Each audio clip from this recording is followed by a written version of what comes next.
Hello, today we're going to be looking at downloading Blackboard test files and importing them into Moodle.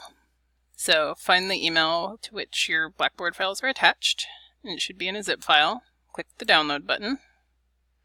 Once it's downloaded, open it up and drag and drop this file onto your desktop. This gets it out of the zip file and makes sure that it's properly extracted. Now go over to the course where you want to import the questions. Go down to Question Bank.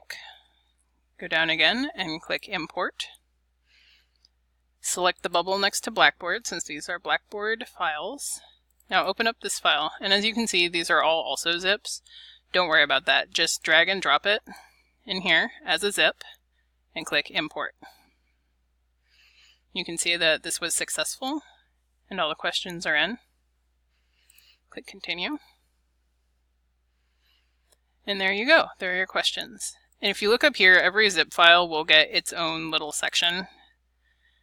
And you'll want to go through and make sure that these are all up to snuff quality-wise, because there can be a few little minor aesthetic things that get changed when Blackboard imports into Moodle. Bye!